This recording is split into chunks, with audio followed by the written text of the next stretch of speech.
Security agency SASSA is concerned by the case of a man advertising the sale of SASSA cards on social media. Well, SASSA and the South African Post Office are currently working with the police to get to the bottom of the matter and are following leads that should result in the arrest of what seems to be the mastermind behind the scam. Well, to discuss this, I'm now joined in studio by the spokesperson from the South African Social Security Agency, SASSA, Mr. Paseka Letsatsi. He joins us in studio. Very good evening to you, sir. We thank you very much for your time. Essentially, just take us through SASSA's concern of this case and what's the update in actually arresting him. Good evening, Shanti, and good evening to the viewers at home as well. Look, basically we had an SMS which has been circulating, purporting to be from SASSA, which seeks to say that beneficiaries of social grants must come forth and call this number. They are basically selling a SASSA card to the tune of about 2,200 to about 4,000 rand, depending on what grant a beneficiary wants to apply for. So the intention here is to make sure that we communicate with our beneficiaries. However, we also want to warn the public from getting scammed into such an activity because, one, if you are caught having that card, unfortunately you'll be caught and be charged for being in possession of a stolen property. But secondly, the problem is those cards which have been stolen have been deactivated. So in actual fact, as a beneficiary or as someone who wants to get a grant, you would have paid, but secondly, you would have got a dummy card. So essentially, you'd only be able to know that it's a dummy card once you actually try go and claim as a beneficiary. Definitely.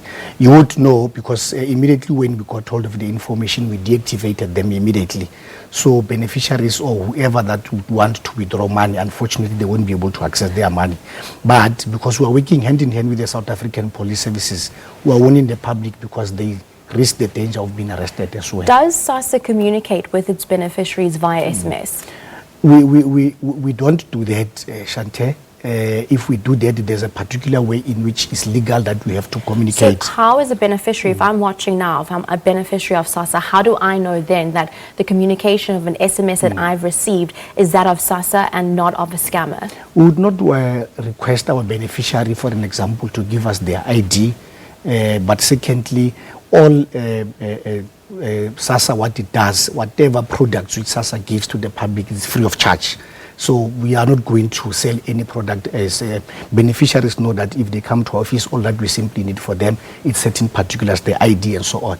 But we just want to reiterate that all SASSA products are offered free of charge.